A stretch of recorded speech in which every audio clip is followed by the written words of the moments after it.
చదువు.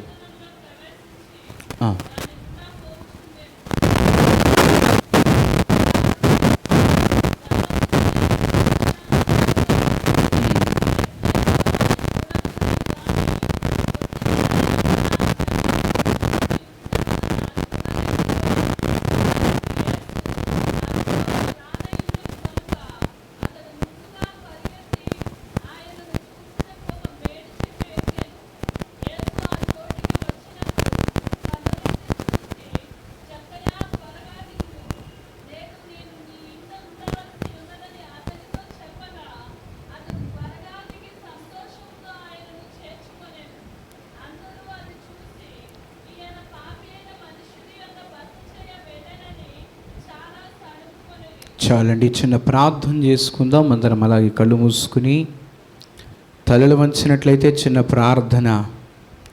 అత్యంత ప్రేమ, కృపా, కనికరములు కలిగిన తండ్రి, మహాగణుడా, గొప్ప ప్రభువా, మీకు స్తోత్రాలయ్యా. ఈ రాత్రి జరిగిన ఆరాధన ఇప్పటివరకు తోడుగా ఉండి నడిపించినందుకు స్తోత్రాలు. ఈ సమయంలో ప్రాముఖ్యంగా నా తండ్రి, నీ లేఖనాలు ధ్యానిస్తుండగా మాతో మీరు మాట్లాడండి, మమ్మల్ని బలపరచండి. నీ లేఖనాల సారాంశం ద్వారా మా జీవితాలు దర్శించండి. నీ దాసులను నీ సిలువ చాటున మరుగు చేసుకుని ప్రతి వారితో మీరే మాట్లాడి మహిం పొంది నీ కృపలో మమ్మల్ని బలపరచమని యేసయ్య పరిశుద్ధ నామములో ప్రార్థన చేసి అడుగుచున్నాం పరమ తండ్రి. ఆమేన్, ఆమేన్. హల్లెలూయా, హల్లెలూయా, హల్లెలూయా. మంచిది. దేవుని పరిశుద్ధమైన నామానికి మహిమ కలుగునుగాక.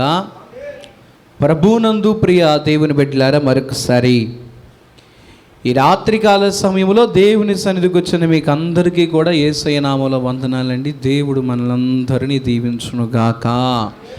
ఆమేన్, హల్లెలూయా, హల్లెలూయా. మంచిది. కొద్దిసేపు దేవుని మాటలు విందాం. దేవుని పిల్లలారా, ఈ రోజున మనం లూకా సువార్త 19వ అధ్యాయం 1వ వచనం నుండి చదువుకున్నాం. ఇదేమీ కొత్త సంఘటన కాదు, నూతనమైన భాగం కాదు, మన జీవితంలో చాలాసార్లు విన్న అనుభవం ఉన్న సంఘటనే. హల్లెలూయా, హల్లెలూయా. సరే, మీ అందరికీ జ్ఞాపకం చేయడానికి ఈ సంఘటన మరొకసారి ధ్యానం చేద్దాం. ఈ రాత్రికాల సమయంలో ఇక్కడ ఉన్న ఈ సంఘటన నుండి కొన్ని పాఠాలు నేర్చుకుందాం.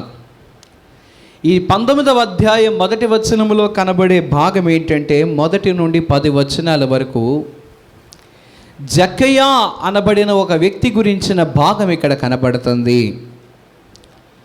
ఇతడు గురించి, ఇతని లక్షణాల గురించి, ఇతని గురించి వివరించి పరిచయం చేయాలంటే, జక్కయ్య సుంకమును వసూలు చేసేవాడు, పన్ను వసూలు చేసేవాడు.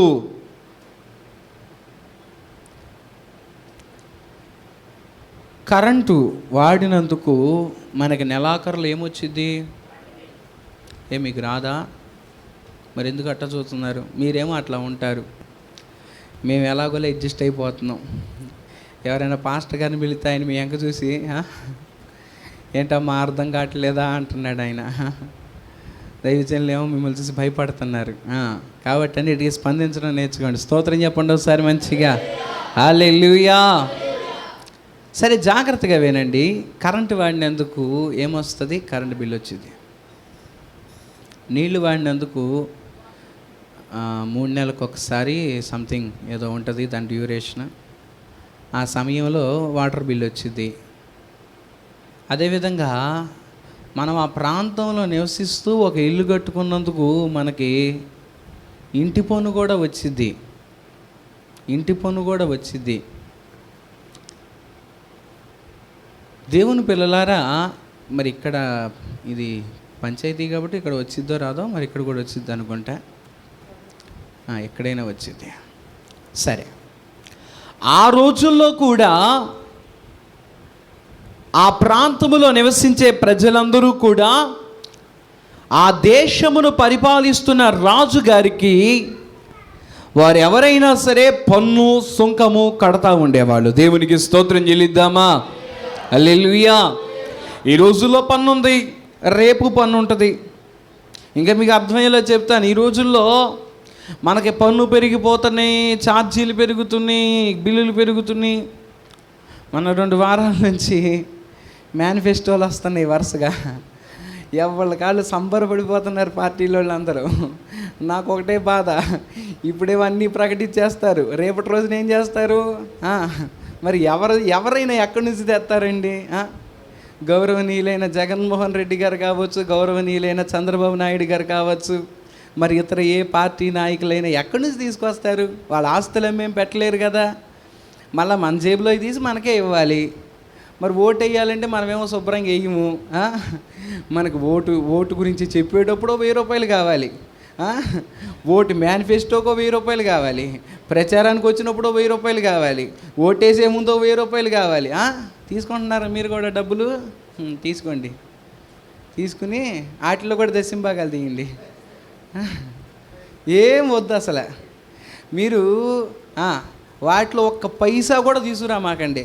ఒక్క మాట చెప్పాలంటే అదంతా మోసకరమైన సంపాదన. అంటే వారు మోసకరంగా ఇస్తున్నారని కాదు, మనం తీసుకుని మోసం చేసిన వాళ్ళం అవుతున్నాం. ఎందుకంటే వాక్యం ఏం చెప్తుందంటే, నీతిమంతుడు లంచం ఇయ్యడు. హల్లెలూయా, హల్లెలూయా. మీరు ఏటిలో అయినా దశంభాగాలు తీసినా తీయిపోయినా తర్వాత ఆలోచించుకుందాం, కానీ వాటిలో మాత్రం పుట్టురామాకండి. మీ అందరికీ పెద్ద హల్లెలూయా చెబుతా, కానీ వద్దు అసలు మనకి ఇవి. మీరు ఎవరికి ఓటు వేయాలనుకుంటే వాళ్ళకి ఓటేయండి. మీకు ఎవరి పట్ల అభిమానం, ఎవరి మీద నమ్మకం ఉంటే ప్రార్థన చేసుకుని వాళ్ళకి ఓటేయండి. అంతేగాని డబ్బులు తీసుకుని అది మనం చేయకూడదు. రేపటి రోజున ఆ వ్యక్తి గెలిచిన తర్వాత ఏదైనా పథకాలు ఇస్తే తీసుకోండి. ఆ వ్యక్తి గెలిచి ఒక నాయకుడిలా తన ప్రజలకు ఇస్తున్నాడు కాబట్టి తీసుకోండి. అంతేగాని ఇప్పుడు ఓటు వేయడానికి ఇచ్చే లంచాలు తీసుకోమాకండి. ఇంకా చెప్పాక కూడా తీసుకుంటే మీ స్తోత్రం చెప్పండి ఒకసారి మంచిగా. హల్లెలూయా, హల్లెలూయా. సరే, మంచిది. వచ్చిన సమస్యల్లో ఏంటంటే, ఈ పన్ను వసూలు చేసే ఈ వ్యక్తి ఎవరైతే ఉన్నారో వీళ్ళు ఈ పన్ను వసూలు చేసే సమయంలో ఒకటి కఠినంగా ప్రవర్తించేవారు. ఎందుకంటే ఆ రోజుల్లో మన రాజులు విధించిన పన్ను కట్టడం అనేది కొంచెం కష్టంగా అనిపించేది ప్రజలకి. పన్ను తీసుకురాపోతేనేమో పైన రాజుగారు ఊరుకోడు, పన్ను తీసుకెళ్దామంటేనేమో వీళ్ళు పన్ను కట్టరు. ఈ మధ్యలో ఈ పన్ను వసూలు చేసే వాళ్ళకి కొంచెం చిరాగ్గా, కొంచెం కోపంగా ఉండేవాళ్ళు. ఎప్పుడు చూసినా సరే, ఎవరి దగ్గరికి వెళ్ళి చూసినా సరే, అయ్యా ఇప్పుడు డబ్బులు లేవయ్యా, రేపు రాయిస్తామనే వాళ్ళు. పోనీ రేపు వెళ్ళినా సరే వాళ్ళు చెప్పే సమాధానం అదే. ఎందుకంటే సరుకులు కొనుక్కుంటంలో తప్పు లేదు, లేకపోతే కరెంటు వాడాం దానికి బిల్లు కట్టామంటంలో తప్పు లేదు. ఆ దేశంలో బ్రతుకుతున్నందుకు కూడా పన్ను కట్టాలంటే ప్రజలు భరించలేకపోయేవాళ్ళు. ఇది మొదటి విషయం. రెండోది, ఈ పన్ను వసూలు చేసేవాళ్ళు ఏం చేసేవాళ్ళు అంటే, డబ్బు అనేది ఎవరినైనా మోసం చేసిద్ది. డబ్బు, పేరు, మరొకటి మోహం. ఈ మూడిటి దగ్గర నమ్మకంగా ఉన్నవాడు ఎవరైతే ఉంటారో, నమ్మకంగా ఉన్నవారు ఎవరైతే ఉంటారో, దాదాపు పాతాళ లోకాన్ని 75% జయించినట్టే. అది డబ్బు, ఘనత, మోహం. ఈ మూడిటి దగ్గర జాగ్రత్తగా ఉండాలి. ఈ మూడిటి విషయంలో జాగ్రత్తగా ఉండాలి. కొంతమంది డబ్బు విషయంలో పడిపోతారు, కొంతమంది పేరు ప్రఖ్యాతులు, గర్వం విషయంలో పడిపోతారు, మరి కొంతమంది మోహంలో పడిపోతారు. ఈ మూడిట్లో జాగ్రత్తగా ఉండాలి. డబ్బు అనేది ఎంతమందిని మహామహా బలాఢ్యులైన విశ్వాసులే కూల్చేసింది. సాతానుగాడు ఎప్పుడు దేవుని కాపీ చేసే పనే వాడికి, ఎప్పుడు దేవుని కాపీ చేయాలని చూస్తాడు. అందుకనే వాడు ఏం చేశాడు, దేవుడు తన పరిశుద్ధాత్మను పంపితే ఈడేం పంపించాడు, భూమి మీదకు దురాత్మను పంపించి దురాత్మను చేపిస్తున్నాడు. దేవుడు తన మహిమ చేత సంఘాన్ని నడిపిస్తుంటే వీడు వెలుగుతోతల్లే తిరుగుతున్నాడు, సంఘం దగ్గరికి రావాలని చూస్తున్నాడు.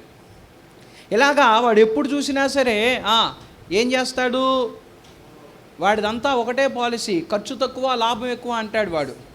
ఏంటంటే వాడి పాలసీ, ఏం ఖర్చు తక్కువ అంటే అసలు నువ్వు భక్తి చేయాల్సిన పని లేదంటాడు, నువ్వు పరిశుద్ధంగా ఉండాల్సిన పని లేదంటాడు, నువ్వు యథార్థంగా ఉండాల్సిన పని లేదంటాడు, నువ్వేం ఖర్చు పెట్ట మాకు, నీకు కావాల్సిన డబ్బులు నేను ఇస్తాను, నీకు కావాల్సిన ఆనందం నేను ఇస్తాను అంటాడు. మరి ప్రభు ఏమంటాడంటే, నువ్వు ఖర్చు పెట్టాల్సింది అప్పుడే నీకు ఏమొచ్చింది, నీవు కావలసిన దాన్ని పొందుకుంటావు. స్తోత్రం చెప్పండి ఒకసారి మంచిగా. హల్లెలూయా. ఏం ఖర్చు పెట్టాలంటే మన హృదయాన్ని ఖర్చు చేయాలి ఆయన పాదాల దగ్గర.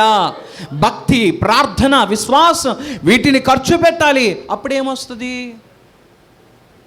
మనకు కావాల్సినవి మనకు వస్తాయి. మనం అడిగిన వాటిని పొందుకుంటా. ఆయన పాదాల దగ్గర మనం పోరాడకుండా ప్రార్థించకుండా ఏది రాదు. సాతానుగాడు అది కాదు, నువ్వు పాపం చేయి, నువ్వు తిను, తిరుగు, సుఖంగా ఉండు, నీకు ఈ భూలోకంలో కావలసినంత సంతోషాన్ని ఇస్తానంటాడు. వాడు ఎప్పుడు అంతే, దేవుని యొక్క విధానాల్ని వాడు కాపీ కొట్టి వాటిని ఏం చేస్తాడంటే కల్తీ చేసి అమ్మేస్తా ఉంటాడు. స్తోత్రం చెప్పండి ఒకసారి మంచిగా, హల్లెలూయా. కల్తీ పథకాలు పెట్టేసి వాడు జనాలు లాగాలని చూస్తూ ఉంటాడు. అలాగే వాడు ఏం చేస్తాడంటే, మన ప్రభువు ఎలాగ త్రియేక దేవుడై ఉన్నాడో వాడు కూడా 3 బాణాలను నమ్ముకుని బతికేస్తున్నాడు. వాటిలో ఒకటి ధనం, 2 ఘనత, 3 మోహం. ఈ 3టితో పడేస్తున్నాడు మనుషుల్ని. ఒకదానికి దొరకపోతే ఇంకో బాణం, 3 బాణాలు ఏదో ఒక బాణానికి మాత్రం పడేస్తున్నాడు. కానీ ఈ 3 ఆయుధాలని, ఈ 3 శోధనలని తప్పించుకుని జయించిన క్రైస్తవుడు పరలోకములో ఘనపరచబడతాడు. హల్లెలూయా, హల్లెలూయా. సరే, జాగ్రత్తగా నా మాటలు వినండి.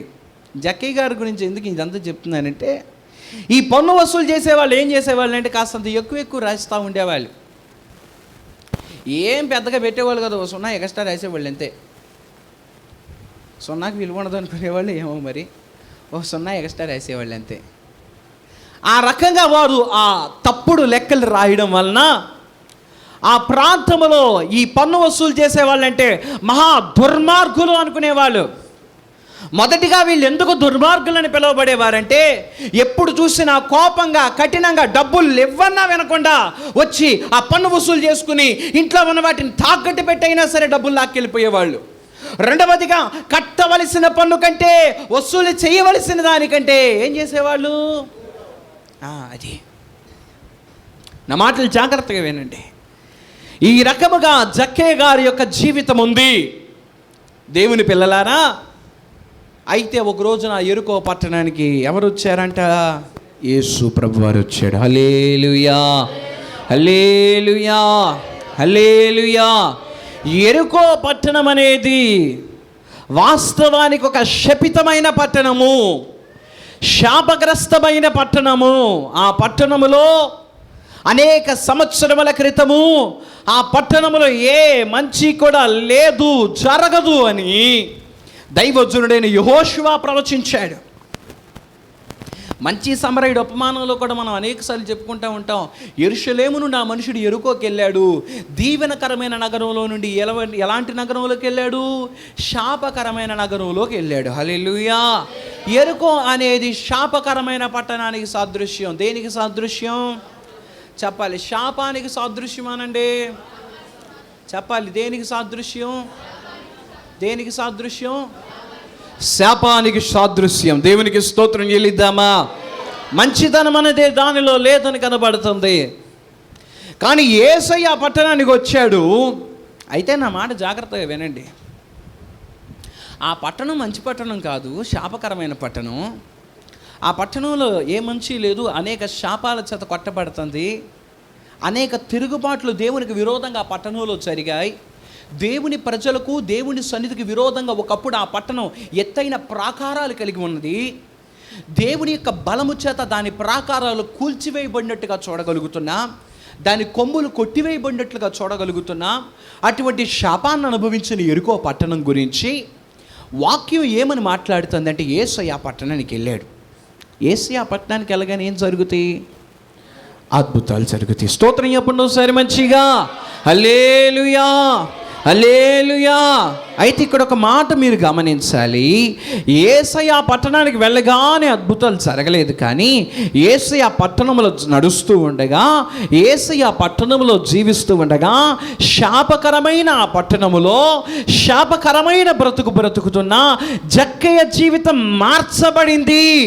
అయితే ఇక్కడ కొన్ని విషయాలు మనం చూద్దాం, నేర్చుకుందాం ఈ రాత్రి. మొదటి మాట 2వ వచనం నుండి ఎవరైనా చదవండి త్వరగా. 19వ అధ్యాయం 2వ వచనం నుండి. దాని గుండా పోవచ్చుండెను. ఇదిగో సుంకపు గుత్తదారుడును ధనవంతుడైన జక్కయ్య అను పేరు గల ఒకడు యేసు ఎవరో అని చూడగోరెను. జనులు గుంపుగూడి ఉండుట చూడలేకపోయాను. రానయ్యుండెను గనుక అతడు ముందుగా పరుగెత్తి ఆయనను చూచుటకు ఒక మేడు చెట్టెక్కెను. స్తోత్రం చెప్పండి ఒకసారి మంచిగా. హల్లెలూయా, హల్లెలూయా, హల్లెలూయా. నా మాటలు జాగ్రత్తగా వినండి. దేవుని పిల్లలారా, యేసయ్య ఆ పట్టణంలోనికి చేరుకున్నాడు.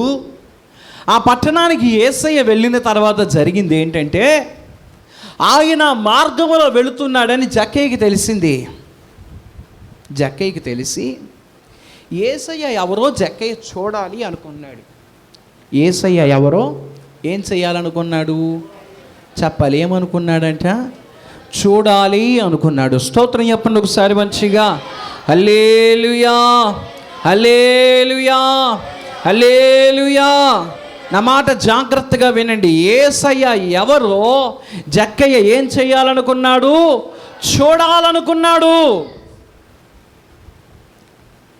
ఈ రోజున మన చంద్రమండలంలో ఒక పెద్ద మన ఆకాశంలో పెద్ద రాకెట్ వెళ్తున్నారు. ఆ రోజు పొద్దున్నే పేపర్లో వచ్చింది, మన భారతదేశం వాళ్ళు ఏదో రాకెట్ లాంచ్ చేస్తున్నారని. అయిపోయిందిలే అది, ఇంకోటి పంపిద్దాం ఈ రాత్రి, ఇంకోటి పంపిస్తున్నారు అనుకుందాం. వెళ్తుంటే ఆ రోజు పొద్దున్నే పేపర్లో వచ్చింది, ఆ రోజు సాయంత్రం అది వెళ్తుంది. ఇలాగ పిల్లలు ఏం చేస్తారు? బయటే ఉండి చూస్తూ ఉంటారు. ఆ రాకెట్ రాగానే వీళ్ళు ఏం చేస్తారు చెప్పాలి? ఏం చేస్తారు? గబగబ ఇంట్లో వాళ్ళందరికీ కూడా కేకలు పెట్టేస్తారు. కేకలు పెట్టేసి రాకెట్ వచ్చింది, రాకెట్ వచ్చింది, అదిగో వెళ్తుంది వెళ్తుంది వెళ్తుంది అంటారు. వెళ్తుందని వెంటనే ఏం చేస్తారు? దగ్గరలో ఏదైనా స్లాబు డాబా ఉంటే, ఒకవేళ అదే డాబా అయితే డాబా ఎక్కేస్తారు. లేకపోతే రోడ్డు ఉంటే గబగబా రోడ్డు. మీరైతే ఏం చేస్తారు? ఆకాశంలో మన భారతదేశం తరపున ఒక రాకెట్ వెళ్తుందండి, పిల్లలు గబా గబా డాబాలు ఎక్కేశారు, పరిగెత్తేసారు. మీరైతే ఏం చేస్తారు? కవిత గారు కూడా పరిగెత్తిద్ది, దాంట్లో ఎలాంటి మొహమాటం లేదు. మీరైతే ఏం చేస్తారు? అబ్రాం గారు ఎలా చూస్తారు? ఎలా వెళ్తారు? పైకి స్పీడ్కి వెళ్తారా? అంత స్పీడ్కి వెళ్తారు? ఆతృత ఉంది మీలో, ఆశ ఉంది మీలో, ఎలా వెళ్తారు? పిల్లలు అంత వేగంగా పరిగెత్తారా? కొంచెం ఎందుకు అలాగా? ఓపిక తగ్గిందా మీకేమన్నా? స్తోత్రం, హల్లెలూయా, హల్లెలూయా. నా మాట జాగ్రత్తగా వినండి. వాస్తవానికి వీళ్ళందరికంటే అబ్రాహాం గారికి ఎక్కువ చూడాలని ఉంటుంది. కానీ అబ్రాహాం గారు వీళ్ళందరూ అంత వేగంగా వెళ్ళలేరు. ఎందుకంటే అబ్రాహాం గారు ఆయన చిన్నపిల్లోడు కాదు. ఆయన ఈ స్థాయి అంతా దాటి వచ్చేసాడు. ఆయన అంత తేలిగ్గా ముందుకి ఈ పిల్లలా వెళ్ళిపోలేరు. ఆయన కాస్తంత పెద్ద వయసు కలిగిన వారు కాబట్టి ఆయనకు కూడా చూడాలని ఉన్నా కాస్తంత వీళ్ళకంటే కొంచెం మెల్లగా వెళ్ళి, వీళ్ళంత కంగారు ఉండదు ఆయనకి, వీళ్ళంత కంగారు ఉండదు. ఎందుకంటే రాకెట్ వస్తుంది పోతుంది అని ఆయనకి తెలుసు కాబట్టి, వీళ్ళంటే హడావుడి అయిపోతుంది కాబట్టి వెళ్ళిపోయారు. కానీ ఇప్పుడు ఈ పిల్లలతో పాటు ఆయన పరిగెత్తపోయిన ప్రశాంతంగా వెళ్ళి కొంచెం నిమ్మలంగా వెళ్ళి చూస్తాడు. ఎందుకంటే ఆ స్థాయికి తగ్గట్టుగా ఆయన ప్రవర్తించాలి కాబట్టి. స్తోత్రం చెప్పండి ఒకసారి మంచిగా. హల్లెలూయా, హల్లెలూయా, హల్లెలూయా. నిజమే, వాస్తవం. అది పెద్దవాళ్ళ ప్రవర్తించాలి, చిన్నపిల్లలా ప్రవర్తించాలి. చిన్నపిల్లలు పెద్దవాళ్ళే మాట్లాడే విషయాల జోలికి వెళ్ళకూడదు. రాజకీయాలు మనకు అనవసరం. పెద్దవాళ్ళు చిన్నపిల్లల్లాగా తెలివి తక్కువతనంగా ప్రవర్తించకూడదు. అది వాస్తవం. అదే జక్కయ్య వాస్తవానికి ఆ ప్రాంతంలో ఒక మంచి ఉద్యోగం చేస్తున్నాడు. అక్కడ రాయబడుతుంది, సుంకపు గుత్తదారుడును ధనవంతుడైన జక్కయ్య. స్తోత్రం చెప్పండి ఒకసారి మంచిగా. హల్లెలూయా. జక్కయ్య ఎవరంట? ధనవంతుడు. స్తోత్రం చెప్పండి ఒకసారి. అంటే ఏంటండి ధనవంతుడు అంటే అర్థం తెలియదా? ఏంటి అర్థం? డబ్బు ఉన్నవాడు. స్తోత్రం చెప్పండి ఒకసారి మంచిగా. హల్లెలూయా. డబ్బున్నవాడు జక్కయ్య, మంచి ఉద్యోగం ఉంది, డబ్బు ఉంది, ఆ ప్రాంతంలో కాస్తో కూస్తో మంచి పేరు చెడ్డ పేరు ఏదో పేరైతే ఉంది. కానీ ఇప్పుడు యేసయ్యను చూడాలి అన్న ఆసక్తి జక్కయ్యలో పుట్టింది. మీ అందరు తెలిసిన మాటే, నేను త్వరగా చెప్పి ముందుకు వెళ్తా. జక్కయ్య ఏం చేశాడంటే, చూడాలి అనుకుని ఎక్కడికి వెళ్ళాడు? మేడు చెట్టు ఎక్కేశాడు. స్తోత్రం చెప్పండి ఒకసారి మంచిగా. హల్లెలూయా. పొద్దున్నే లెగిస్తే ఒక తెల్ల చొక్క ఇస్త్రీ వేసుకుని దాని మీద ఒక ఎర్ర అది వేస్తారు, దాని కండవానాలు ఏమనాలో నాకు తెలియదు, అదొక స్కార్ఫ్ లాంటిది ఒకటి శాలువా ఒకటి భుజం మీద వేసుకుని, తెల్ల ప్యాంటు లేకపోతే తెల్ల పంచి కట్టుకుని, నీట్గా ఓ పుస్తకం పట్టుకుని, పెన్నోటి పట్టుకుని, ఎరా ఏంటి డబ్బులు ఎప్పుడు ఇస్తావు? ఆటలు కొందా, డబ్బులు కట్టట్లేదు, పన్ను కట్టకపోతే కేసు పెట్టాల్సి వచ్చింది నీ మీద అని గట్టిగా మాట్లాడుకుంటా ఒక పెద్ద మనిషిలా తిరిగే జక్కయ్య ఇప్పుడు ఏం చేస్తున్నాడు?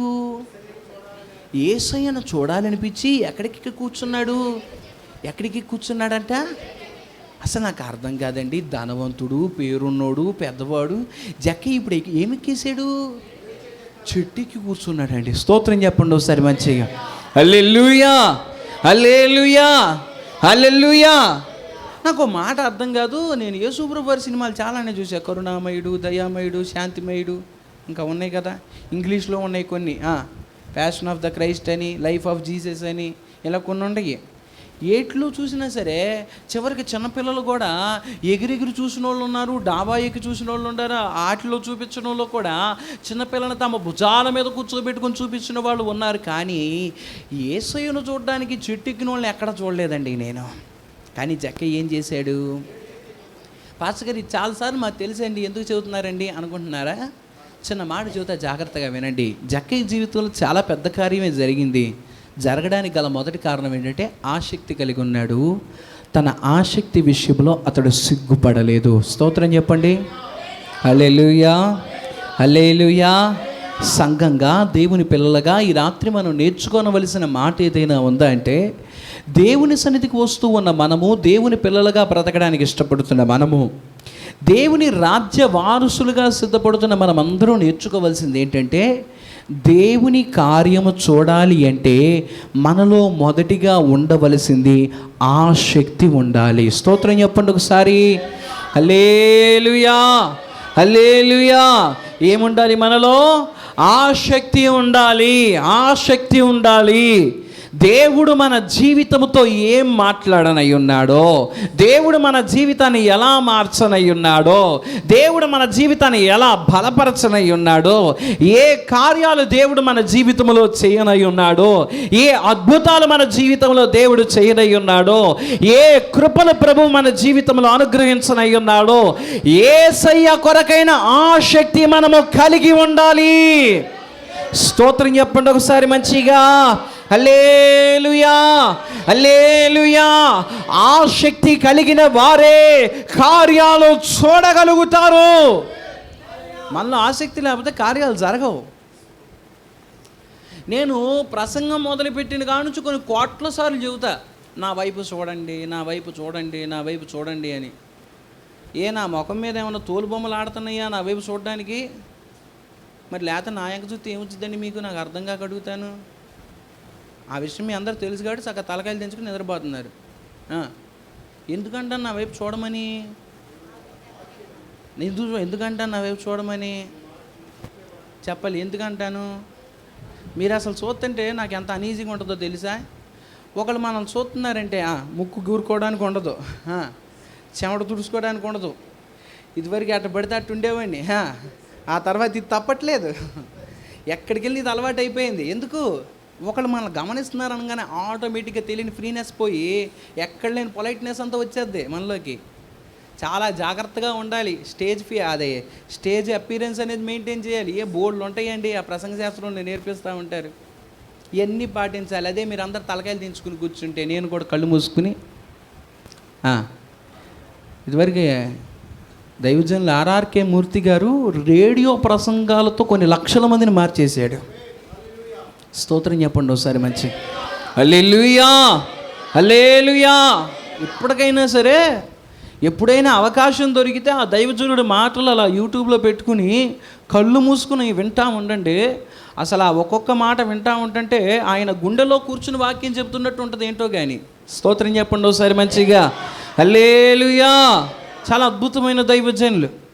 నేను మాట అంటా, మరి ఈరోజు ఇప్పుడు ఎందుకు పాస్టర్ గారు ఓకే నా వైపు చూడండి నా వైపు చూడండి అని అంటారు. పాటలు పాడేటప్పుడు అమ్మా కలిసి పాడండి అంటారు. ఎందుకు ఇవన్నీ అంటే ఒక మాట జాగ్రత్తగా వినండి. దేవుని సన్నిధికి వచ్చినప్పుడు దేవుని కార్యాలు చూడాలంటే ఆసక్తి ఉండాలి. స్తోత్రం చెప్పండి, హల్లెలూయా. ఆసక్తి ఉండాలి, ఆసక్తి ఉండాలి. దేవుడు నాతో ఏం మాట్లాడతాడనే ఆసక్తి ఉండాలి. దేవుడు ఏమి మనకి బోధిస్తాడనే ఆసక్తి ఉండాలి. దేవుడు ఏమి నేర్పిస్తున్నాడో దాన్ని తెలుసుకోవాలని ఆసక్తి ఉండాలి. అసలు పాస్టర్ గారు వైపే చూడం, ఆయన ఏం చెబుతున్నా తలకాయ దించుకుని ఆలోచిస్తాం. మళ్ళీ నిద్రతో నేను మాట చెబుతున్నా మీరు నిద్రపోతున్నారని నాకు కోపం ఉండదండి. ఎందుకో తెలుసా, ఇక్కడ నిద్రపోయే వాళ్ళు మీ అందరూ కూడా 100కి 95% నిద్రపోకుండా ఉండడానికి ట్రై చేస్తారు. మీరు పడే తిప్పలు నేను చూస్తూనే ఉంటాను. ఒక్కొక్కళ్ళేమో 5 నిమిషాలకు పట్టు బిగవంతాన్ని లెగుస్తూ ఉంటారు. పాస్టర్ గారు ఎల్లు చెప్పమన్నప్పుడు నిద్ర నుంచి కష్టంగా బయటకు వచ్చాయని చెప్తారు. నిద్రనే కాదు అన్ని విషయాల్లో కూడా మీరు కష్టపడతారు, కానీ మీరు జయించలేకపోతారు. కారణం ఏంటో తెలుసా, మనము ఆ శక్తిని కనపరచం ప్రభు సన్నిధిలో. కేవలం వచ్చుటకైతే వస్తాం, కానీ కేవలం మన శరీరం ఇక్కడే ఉంటుంది, కానీ మన మనసు వేరెక్కడో ఉంటుంది. స్తోత్రం చెప్పండి ఒకసారి మంచిగా, హల్లెలూయా. యేసయ్య దగ్గర ఏ కార్యం చూడాలన్నా ఏముండాలి? ఆసక్తి అనేది ఖచ్చితంగా ఉండాలి. ఆసక్తి లేకపోతే దేవుని కార్యాలు చూడం. ఆయన వస్తాడు, ఆయన వాక్యం చెప్పుకుంటాడు, ఆయన ఏదో 4 మాటలు, ఆయన 4 మాటలు చెప్పుకుని వెళ్ళిపోతాడు అనుకుంటే ఎప్పుడు మనకు ఆ 4 మాటలు అన్నట్టుంటాయి. అదే ప్రభువు నాతో మాట్లాడనై ఉన్నాడు, నాతో మాట్లాడుతున్నాడు, నా జీవితాన్ని మారుస్తున్నాడు అని గ్రహించగలిగితే ఆయన మన జీవితాన్ని దర్శిస్తాడు. స్తోత్రం చెప్పండి ఒకసారి, హల్లెలూయా, హల్లెలూయా. ఇప్పటికి కూడా మూలన మహాభక్తుడు తలకాయ దించేసి పెద్ద ధ్యానం. స్తోత్రం, హల్లెలూయా. దేవుని పిల్లలారా, నా మాటలు జాగ్రత్తగా వినండి. నా వైపు చూడండి, నా వైపు చూడండి, ఏం పర్లా, నా వైపు చూడండి, నా వైపే చూస్తూ ఉండండి. ఈ ప్రసంగం అయిపోయేంతవరకు నా వైపు చూడండి. దేవుని పిల్లలారా, జక్కయ్య ఆ రీతిగా దేవుని మాటల పైన దేవుని కొరకు ఆసక్తి కలిగిన వాడై ఎక్కడికి ఎక్కి కూర్చున్నాడు? సరే, నా మాటలు ఈరోజు త్వరగానే పంపిస్తాను మిమ్మల్ని, ఎందుకంటే చాలా రోజుల నుంచి మనకు రోజు ఆరాధన జరుగుతున్నాయి కాబట్టి త్వరగా పంపిస్తాను. నా మాటలు జాగ్రత్తగా వినండి. మేడి చెట్టు ఎక్కి కూర్చున్నాడు. సరే, ముందుకు వెళ్దాం. యేసు ప్రభు వారు చూసి ఏమన్నారు జక్కయ్యని? జక్కయ్యా, నువ్వు త్వరగా కిందకు వచ్చేయి, ఈరోజు నేను ఎక్కడికి వస్తానన్నాడు? మీ ఇంటికి వస్తానన్నాడు. స్తోత్రం చెప్పండి ఒకసారి మంచిగా. జక్కయ్య ఉన్న పాటను ఆనందంగా మరి దూకేశాడో, పాక్కుంటూ వచ్చాడో, జారుకుంటూ వచ్చాడో తెలియదు, కానీ కిందకు వచ్చేసాడు. యేసయ్య తీసుకెళ్ళిపోయాడు. తెలిసిన విషయం. ముందుకు వెళ్ళిపోదాం. యేసు ప్రభు వారు భోజనానికి కూర్చున్నాడు జక్కయ్య ఇంట్లో. యేసు ప్రభు వారు జక్కయ్య ఇంటికి చేరుకున్నాడు. ఈలోగా బయట అందరూ గుసగుసలు మొదలు పెట్టారు. ఏంటి ఆ గుసగుసలు? గొణ గొణ గొణ గొడు కొడు కొడు కొడు కొడు మాట్లాడతారు. అచ్చం మీరు అల్లుడికి చెప్పినట్టే మాట్లాడుతున్నారు. చాలా సైలెంట్గా మాట్లాడుతున్నారు. ఏంటి, ఏం మాట్లాడుతున్నారు, దేని గురించి మాట్లాడుతున్నారంటే ఆ మాటల్లో స్పష్టంగా ఒక మాట వినబడుతుంది. నిన్నటిదాకా వీడు అక్రమంగా డబ్బులు సంపాదించలేదు, నిన్నటిదాకా వీడు దుర్మార్గంగా ప్రవర్తించలేదు, మనందరూ కడుపులు కొట్టి డబ్బులు పట్టుకుపోలేదు, ఈరోజు ఆ డబ్బులతోనే యేసయ్యకి భోజనాలు పెడుతున్నాడు. యేసయ్య వచ్చాడు, కోడిని కోసేస్తున్నాను, ఆటను కోసేస్తున్నాడు. ఎక్కడికి గీడికి ఆ డబ్బులన్నీ మన కడుపు కొట్టి సంపాదించుకున్న డబ్బులు కాదు అని చెప్పేసి బయట ఏం చేస్తున్నారంట? అందరూ మాట్లాడుకుంటున్నారంట. స్తోత్రం చెప్పండి ఒకసారి మంచిగా, హల్లెలూయా, హల్లెలూయా. ఆ మాటలు జక్కయ్యకి వినబడుతున్నాయి. ఆ మాటలు ఒక పక్కన యేసు ప్రభు వారికి కూడా వినబడుతున్నాయి. ఇక్కడ ఒక విషయం మీరు గమనించాలి. ఒకవేళ ఆ మాటలు జక్కయ్య వినిన తర్వాత గబగబా తొలిపేసేయలేదు. అమ్మో, ఈ మాటలు యేసయ్యకి వినబడితే యేసయ్య చాలా బాగా ఫీల్ అయిపోతాడు. అబ్రహం గారు బాగా చెబుతున్నారు. ఫీల్ అవుతాడు యేసయ్య. అమ్మో ఈ ఇంటికి వచ్చినందుకు జనాలు నన్ను తిట్టుకుంటున్నారని యేసయ్య ఫీల్ అవుతాడని జక్కయ్య గబగబా తలుపులు వేసేయలేదు, గబగబా కిటికీలు క్లోజ్ చేయలేదు. ఎందుకంటే జక్కయ్యకి ఒక విషయం తెలుసు, యేసయ్య నోటి మాటలు వినేవాడు కాదు, హృదయంలో ఉన్న వాటిని కూడా వినగలిగిన వాడు. స్తోత్రం చెల్లిద్దామా? హల్లెలూయా. అందుకని జక్కయ్య తలుపులేయలేదు, యేసయ్య మాటలు వింటున్నాడని జక్కయ్యకి అర్థమైపోయింది. మరి యేసయ్య ఏం చేశాడంటే, క్షమించండి, జక్కయ్య ఏం చేశాడంటే ఒక్కసారి చదవండి. అందుకు అందరు అది చూచి 7వ వచనం, పాపి అయిన మనుషుని యొద్ద బస చేయి వెళ్ళిన సణుక్కొనిరి. 8వ వచనం, జక్కయ్య నిలబడి, ఇదిగో ప్రభువా, ఆస్తిలో సగము బేదలకు ఇచ్చుచున్నాను. ఎవని యొద్ద అయినను అన్యాయంగా దేనినైనను తీసుకొని ఎడల అతనికి 4 గంటలు మరలా చెల్లింతునని ప్రభువుతో చెప్పెను. స్తోత్రం చెప్పండి ఒకసారి మంచిగా. హల్లెలూయా. ఇది కూడా మీ అందరికీ తెలిసిన మాటే. జక్కయ్య ఏం చేశాడు అంటే తన ఆస్తిలో సగం బీదలకు ఇచ్చేశాడు. ఎవరి దగ్గర రూపాయి తీసుకుంటే ఎంత ఇస్తానన్నాడు? 4 రూపాయలు ఇస్తానన్నాడు. మనందరికీ తెలిసిన విషయమే.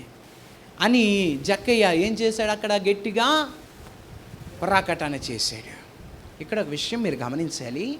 వాస్తవానికి ఈరోజు నీ ధ్యానాన్ని నేను మీ అందరి ఎదుటికి తీసుకురావడానికి గల కారణం ఏంటంటే, జక్కయ్య అక్కడ అంటున్నాడు, అందుకు జక్కయ్య ఆ చోటుకి అక్కడ 8వ వచనం, జక్కయ్య నిలబడి, ఇదిగో ప్రభువా. ఎవరితో మాట్లాడుతున్నాడు జక్కయ్య? దేవునితో మాట్లాడుతున్నాడు. ఆఖరిలో కూడా రాయబడతా ఉంటుంది, 4 గంటలు చెల్లింతునని ప్రభువుతో చెప్పాడు. స్తోత్రం చెప్పండి. హల్లెలూయా. జక్కయ్య ఎవరితో చెబుతున్నాడు ఈ మాటలు? ఎవరితో చెబుతున్నాడు జక్కయ్య ఈ మాటలు? చెప్పాలి, ఎవరితో చెబుతున్నాడు జక్కయ్య ఈ మాటలు? జక్కయ్య చేసింది మంచి పనా చెడ్డ పనా? ఎంత మంచి పని అంటే చాలా పెద్ద మంచి పని చేశాడు. ఏం చేశాడు జక్కయ్య? అందరికీ కూడా వాళ్ళ దగ్గర తీసుకున్న డబ్బులు తిరిగి ఇచ్చేస్తానన్నాడు. 4 గంటలు ఇస్తానన్నాడు. ఆస్తిలో సగం బీదలకు ఇస్తానన్నాడు. కానీ ఇవన్నీ సమర్పణ చేసుకున్న జక్కయ్య ఈ సమర్పణ ఎవరితో చెబుతున్నాడంట? చెప్పాలి, ఎవరితో చెబుతున్నాడంట? ఎవరితో చెబుతున్నాడండి?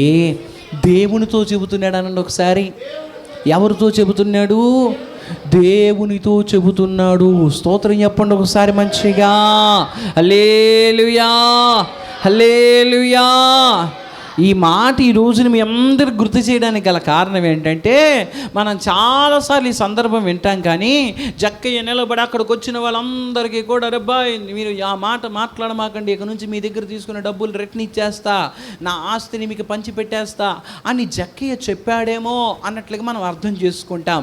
జక్కయ్య మెల్లగా మాట్లాడా, గట్టిగా మాట్లాడా అనేది కాసేపు పక్కన పెడితే, జక్కయ్య తన సమర్పణ ఎవరికి చెబుతున్నాడు? ఎవరికి చెబుతున్నాడు జక్కయ్య?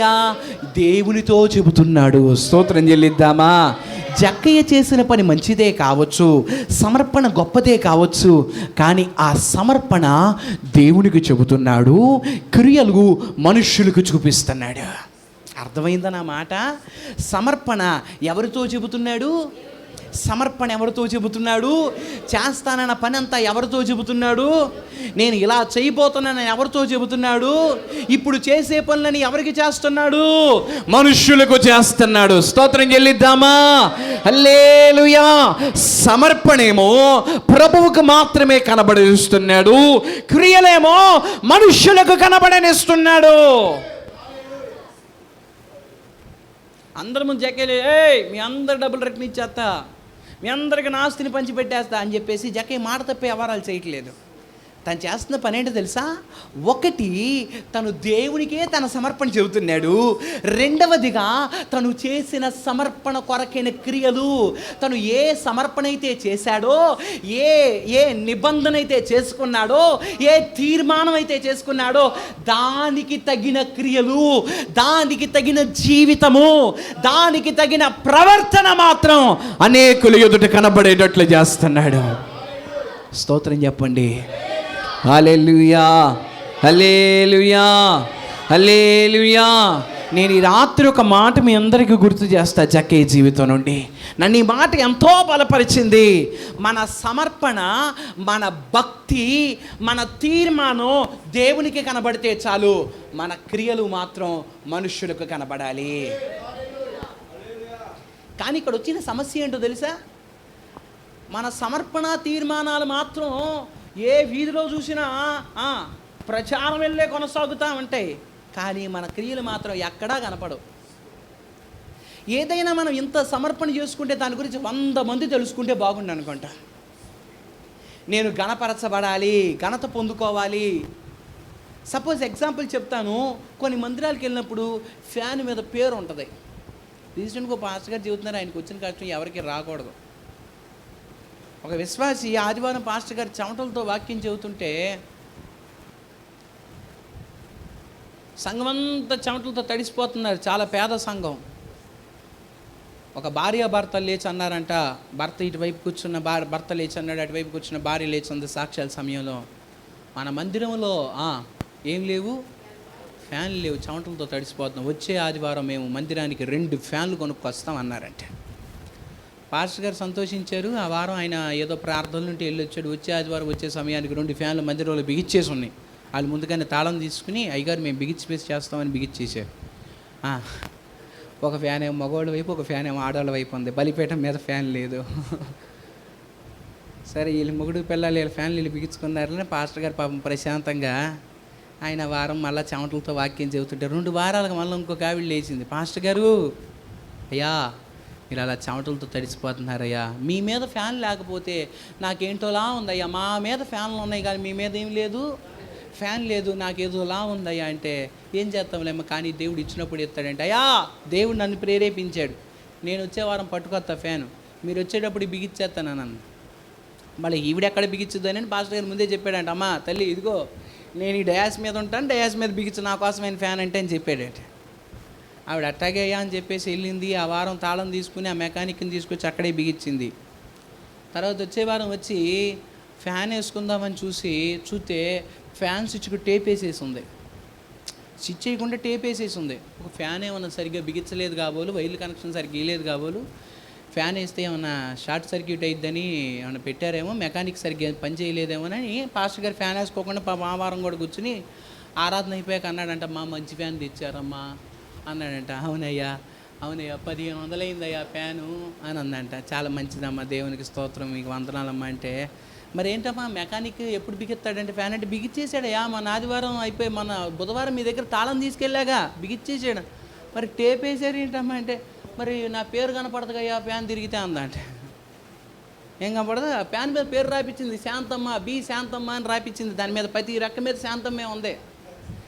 రెక్క తిరిగితే ఏం కనపడదు, శాంతమ్మ కనపడదు. శాంతమ్మ గిరగిర తిరిగిద్ది ఫ్యాన్ మీద. అందుకని ఏం చేసింది, శాంతమ్మ ఆ పేరు కనపడాలని టేప్ వేసిపోయిందంట. పాస్టర్ గారు చెప్తుంటే నాకు అసలు దేవుని కృప మీలా అలాంటి వాళ్ళు లేవకుండా ఉండాలని ప్రార్థన చేస్తున్నా. స్తోత్రం, హల్లెలూయా. జాగ్రత్త. ఇక్కడ నేను ఈ సమర్పణ చర్చికి ఫ్యాన్లు ఇచ్చో డబ్బులు ఇచ్చో వీటి గురించే మాట్లాడట్లా. పోయినా కొద్ది రోజుల క్రితం అనుకుంటా నేను మాట్లాడితే ఎవరితో కూడా ఒక మాట చెప్పాను. ఎవరితో అని చెప్పాను నాకు జ్ఞాపకం రావట్లేదు, కానీ నాకు అన్న మాట అయితే నాకు బాగా జ్ఞాపకం ఉంది. మనం చేసే ప్రార్థన, మనం బ్రతికే విశ్వాసం, అది ప్రభువు ఎదుట కనబడితే చాలా. హల్లెలూయా. నా ఆత్మీయ జీవితంలో నేను నేర్చుకున్నది, నేర్పించేది కూడా ఒకటే. మన కష్టం కానివ్వండి, మన సమర్పణ కానివ్వండి బయటికి తెలియాల్సిన పని లేదు. దేవుని కార్యం ఒక్కటి బయటికి తెలిస్తే చాలు. హల్లెలూయా, హల్లెలూయా, హల్లెలూయా, హల్లెలూయా. దైవజనులు జఫన్యా శాస్త్రి గారు ఒక మాట నేర్పించారు. ఆ మాట మేము నేర్చుకుని చాలా పాటించాలని నేను చాలా ప్రయత్నం చేస్తామంట. తన జీవితకాలంలో ఎన్ని అవసరాలైనా రానివ్వండి, ఏ రోజు కూడా ఆ అవసరం కోసం ఆయన ఎంతసేపు ప్రార్థన చేస్తున్నాడు, ఆ అవసరం ఏంటనేది చెప్పేవాడు కాదంట. ప్రార్థన మాత్రం సంఘం ఎదుట చేస్తానే ఉండేవాడంట. ప్రార్థన చేస్తూ ఉండేవాడు. సంఘానికి ఎందుకో తెలియకుండా వాళ్ళలో వాళ్ళకి ప్రేరేపణ వచ్చి వాళ్ళ వస్తువులు పట్టుకొచ్చి ఇచ్చేవాళ్ళంట. ఒకరోజు ఇంట్లో ఉప్పు లేదంట. ఒక ఆవిడ ఉప్పు పట్టుకొచ్చిందంట. ఒక ఆవిడ ఉప్పు ఏమన్నా ఉప్పు లేని ఇల్లు ఉంటుందని మనకేమైనా అనిపించిద్దా? పాస్టర్ గారికి ఉప్పు కానుకెట్టుకెళ్ళని అనిపించిద్దా? చాలామంది బియ్యం పట్టురారు, బత్తా తెచ్చుకుంటారు, శుభ్రంగా వండుకుంటారు, తినేస్తారు. మీ అందరికి ఏసు రక్తం చేయం హల్లెలూయా. పాస్టర్ గారు మీకోసం మందిరంలో ప్రార్థన చేస్తున్నాడు. మీరు సోనా మసూరి తింటున్నారా, కర్నూలు మసూరి తింటున్నారా, ఎన్న అనవసరం. మీరు స్టోర్ బియ్యం తిన్నా దానిలో మొదటిగా అది 25 కేజీలు కట్ అయితే దాంట్లో లేదా 10 కేజీలు కట్ అయినా సరే ఓ షేర్ గ్లాస్ పట్టుకెళ్ళి మీకు ఎంత తీయాలనిపితే అంత తీసి మందిరాన్ని పట్టు రావాలి. నేను మాట చెప్పనా, మా విశ్వాసులు స్టోర్ బియ్యం తెచ్చిన వాస్తవాన్ని నేను కూర విషయంలో ఏదైనా రాజీ పడతా కానీ నాకున్న బలహీనత చెబుతున్నాను. అన్నం మాత్రం ఏ మెతుకు మేకుల్లా దిక్కొట్టాలి, అలా ఉండాలి. కానీ విశ్వాసులు తీసుకొచ్చింది స్టోర్ బియ్యం అయినా సరే అది తింటేనే వారికి ఆశీర్వాదం అని దైవజనులు నేర్పించారు. కాబట్టి నాకు నచ్చకపోయినా నాకు ఇష్టం లేకపోయినా ఎంతో ఇష్టపడి వారు తెచ్చిన ఆ బియ్యం ఒక్క రోజైనా సరే వాటిలో సగం వండించుకుని తింటా. ముందు మెయిన్ ఖచ్చితంగా వాటిలో కొంతైనా తింటాను.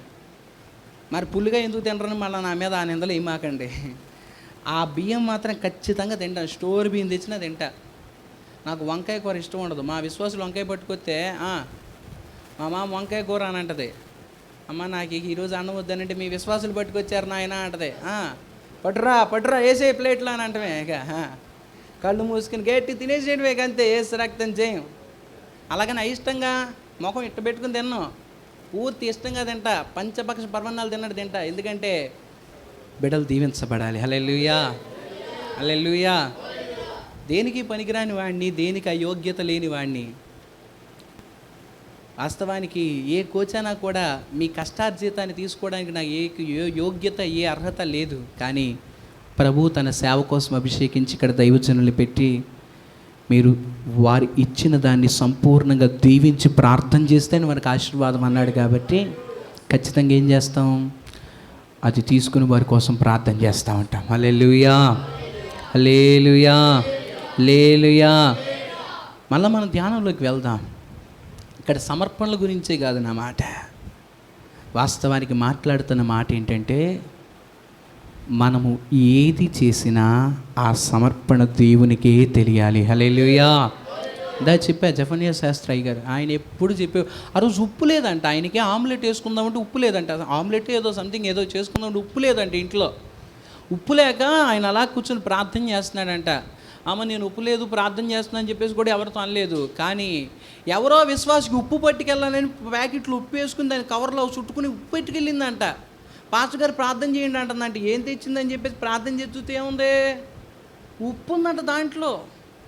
ప్రభువా, ఆయన ఏడ్చాడంట, ప్రభువా ఎంత జాలినైనా నీ పని చేస్తున్నానని చెప్పేసి ఉప్పు లేదని కూడా నువ్వు ఇతరులకి నా పక్షాన ప్రేమ పుట్టించి పంపించావు. ఎంత జాలి కలిగిన దేవుడు నాయన. ఇక నుంచి ఉప్పు ఎత్తురామాయణ, మా ఇంట్లో ఉప్పు బాగానే ఉంది. స్తోత్రం చెప్పండి ఒకసారి మంచిగా. హల్లెలూయా.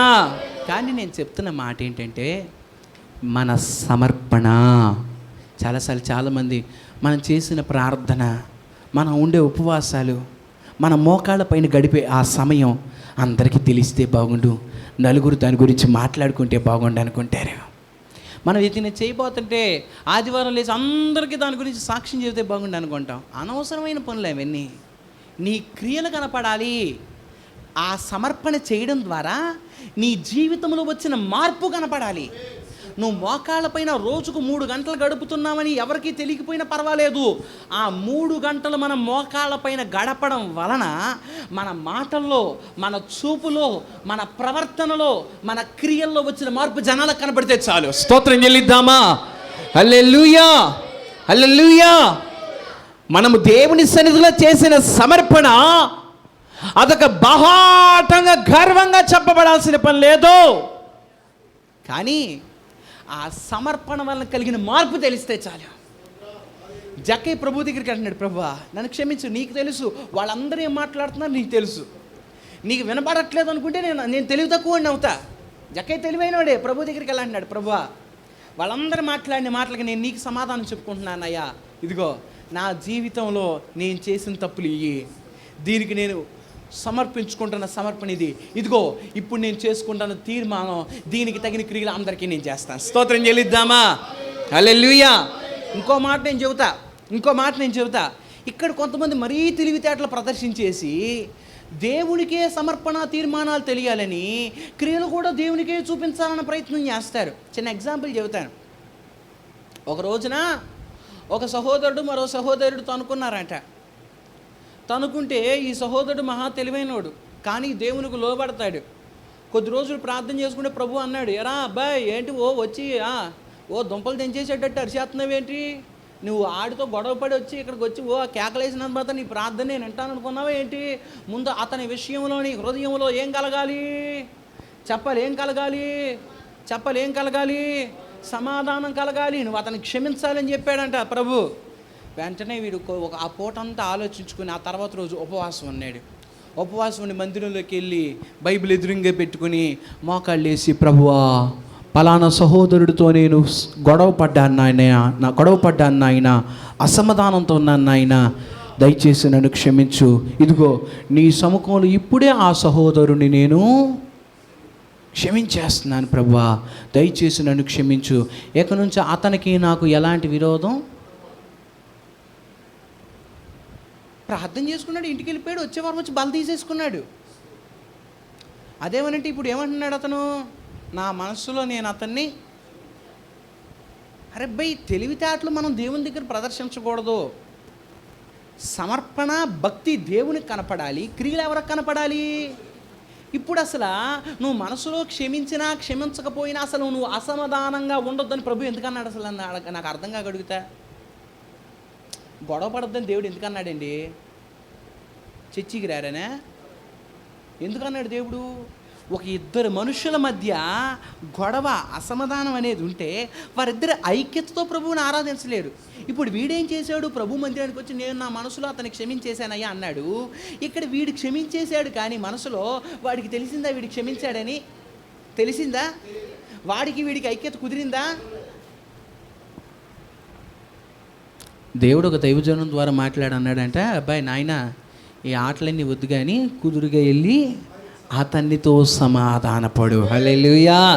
నేను గుళ్ళోకి వెళ్ళానండి, ప్రార్థన చేసుకున్నానండి, ప్రభువు నన్ను క్షమించాలి, అయి కాదు నాన్న, ఇక్కడ కావలసింది నీ క్రియలు మనుష్యులకు కనబడాలి.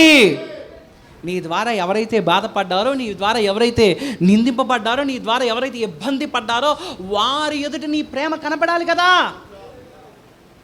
వారి ఎదుట నీ క్రియలు కనబడాలి కదా, నీవు మారావని తెలియాలి కదా. ఈరోజు జరుగుతున్న సమస్య ఏంటంటే నేను మారిపోయాను, నేను చేసేసాను, నేను ఇచ్చేసాను, నేను బాధేశాను, ఇవన్నీ చెప్పేవాళ్ళైతే బోల్డ్ మంది ఉన్నారు, కానీ క్రియలు చూపించే వాళ్ళు తక్కువైపోయారు. ఒక మనిషి ప్రార్థనాపరుడు, నేను ప్రార్థనాపరుణ్ణి, మీలో ఎంతమంది నేను ప్రార్థనాపరుని కాదు నేను పరలోకానికి వెళ్ళనని నమ్ముతున్నారు చెప్పండి? వాళ్ళొక అల్లుడి చెప్పండి.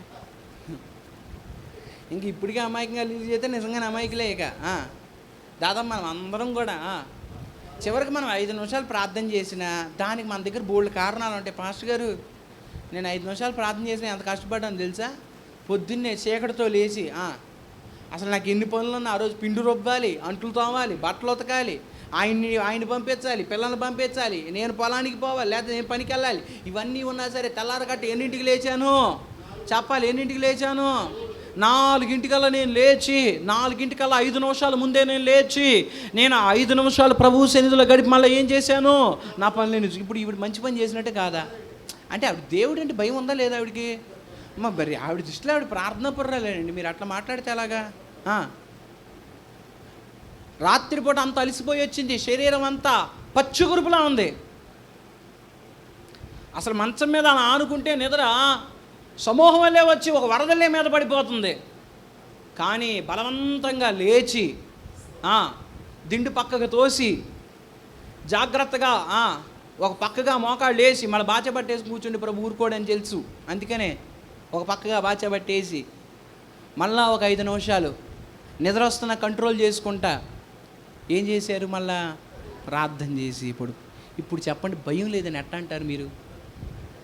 నాకు అర్థం కాకడితే భయం లేదని ఎట్ట అంటారు మీరు? ఇప్పుడు మనలో చాలామంది ఆలోచించే మాట ఏంటంటే నేను ఈ 5 నిమిషాలు కూడా చేయట్లేదు కానీ ఆలోచించే వాళ్ళు ఉంటారు. ఇక మీరందరూ కూడా మీ పరలోక రాజ్యంలో జ్యేష్ఠుల సంఘం మీరే ఒకసారి స్తోత్రం చెప్పుకోండి ఒకసారి మంచిగా. హల్లెలూయా. నేనే మాట ఏంటంటే మనం అందరం ప్రార్థనా పరులమని నమ్ముతాం. ప్రార్థనాపరులు అని ప్రతి ఒక్కరు నమ్ముతాం. కానీ ఇక్కడ కొదువయింది ఏంటంటే క్రియలు కనపట్టలేదు, క్రియల్లో పవిత్రత కనపట్టలేదు, మాటల్లో మార్పు కనపట్టలేదు, ప్రవర్తనలో మార్పు కనపట్టలేదు. చెప్పమంటే మనం అందరం కూడా ఏదో ఒక విషయంలో మనం మార్పు చెందుతున్నామని చెప్పగలుగుతున్నాం, కానీ మన క్రియల్లో మాత్రం ఏం కనపట్టలేదు, మార్పు కనబడట్లేదు. స్తోత్రం చెప్పండి, హల్లెలూయా. జక్కయ్య మార్పు జనాల ఎదుట ప్రకటింపబడకపోవచ్చు, కానీ అతని క్రియలు అతని గురించి సాక్ష్యం ఇచ్చాయి. అతని క్రియలతో తన విశ్వాసాన్ని చూపించాయి. అది ప్రభువుకు చూపించాడు, ప్రభువుకు చూపించాడు, ప్రభువుకు చూపించాడు, ప్రభువుకు మాత్రమే చూపించాడు. ప్రభువుకి తన సమర్పణ తెలియపరిచిన తర్వాత మనుషులకు కనపరిచాడు. దాన్ని క్రియల్లో మనుషులకు కనపరిచాడు.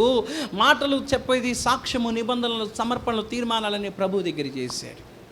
ప్రభు అందుకని అంటున్నాడు, ఇతడు కూడా ఇశ్రాయేలు కుమారుడే. హల్లెలూయా.